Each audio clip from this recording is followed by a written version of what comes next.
Bentornati nella mia cucina, amici del canale. Oggi faremo le zeppole di San Martino. Abbiamo la planetaria, iniziamo a inserire i nostri ingredienti. Iniziamo a mettere 300 g di farina 00 già setacciata, 45 g di zucchero, 7 g di lievito di birra fresco, 35 g di strutto, una bustina di vanillina, 125 ml di latte, metà uovo sbattuto, la buccia del limone grattugiata. Dopo aver inserito tutti i nostri ingredienti, azioniamo la nostra planetaria con la foglia e mescoliamo il tutto. Inseriamo piano piano 125 ml di acqua tiepida. Dopo aver finito di inserire l'acqua, lasciamo lavorare il nostro impasto per 5 minuti a velocità media. Adesso possiamo inserire il sale, 7 grammi.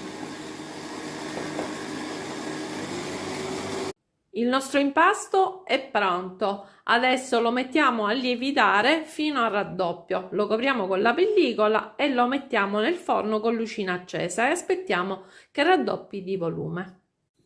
Ed ecco il nostro impasto lievitato. Abbiamo messo l'olio sopra, vedete, e aspettiamo che l'olio si riscaldi e andiamo a fare le nostre crespelle, sfincette, come le volete chiamare, zeppole. Il nostro olio è caldo, abbiamo intinto 2 cucchiaini nell'olio e li andiamo a mettere dentro l'olio e formiamo le nostre zeppoline.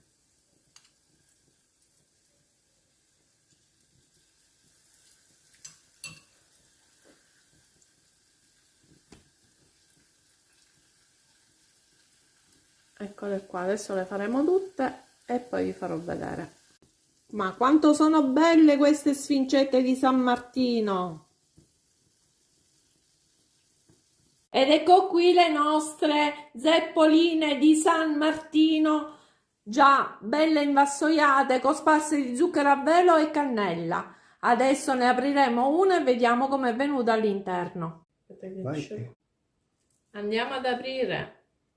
Ecco qua le nostre zeppoline di San Martino o sfincette. Andiamo all'assaggio. Buonissima e fatele, buon San Martino a tutti!